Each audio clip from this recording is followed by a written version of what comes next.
All the meetings that we had were very fruitful. I must say we had a very intense exchanges, I would say, with all interlocutors. So for us, it was important to hear their views about how they assess the situation, but more importantly for us, how they view any progress that can be made to finally execute the judgments of the European Court of Human Rights. But all interlocutors were positive, I would say. All recognized that Bosnia-Herzegovina has undertaken a commitment to execute the judgments of our court. So now it is high time to execute the judgments. The first one, the famous Sejdić-Finci judgment, dates back from 2009, so it was a long time ago.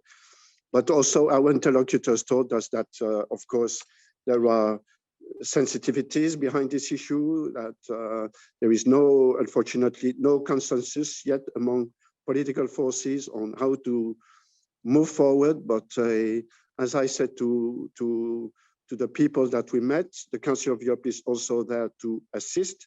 Well, I think the major obstacle is linked to the existing constitutional framework. I would say this constitutional framework, which was designed after the war in Bosnia-Herzegovina, where so many people died.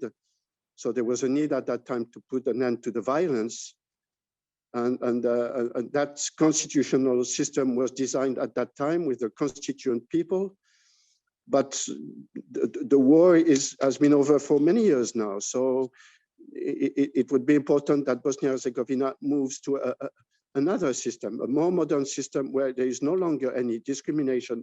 Bosnia-Herzegovina needs to look to the future. The future is in a system where there is no discrimination, including for elections. The Committee of Ministers has insisted that all judgments should be executed effectively and promptly. Obviously, the first judgment being from 2009, the execution process has not been prompt, far from being prompt.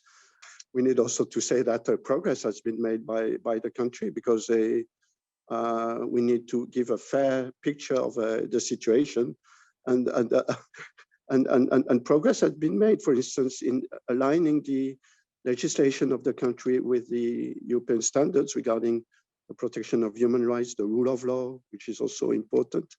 But still work needs to be done, and because you may have a perfect legislation on paper, but if that legislation is not implemented effectively in practice in the day-to-day life of the people, it remains only a piece of paper.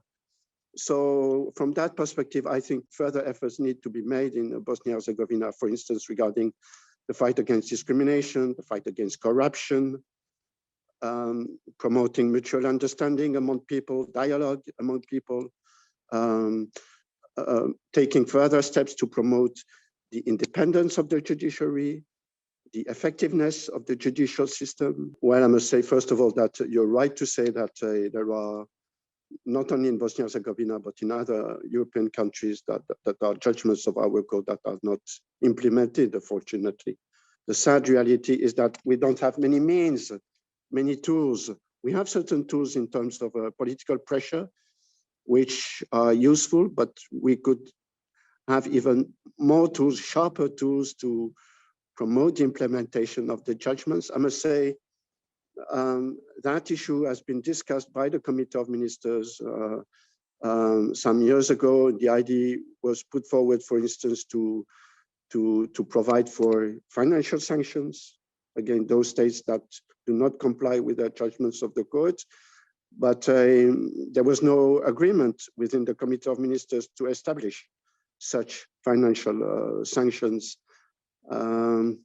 So it is to an extent a limitation. So I think it's first and foremost to the authorities of those countries to understand that it's in their own interest, the interest of their people, that they should implement the court judgments.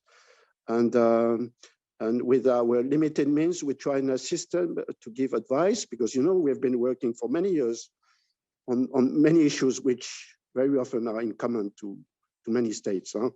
the issues that you have in Bosnia and Herzegovina exist in other countries as well. Not all of them, but some.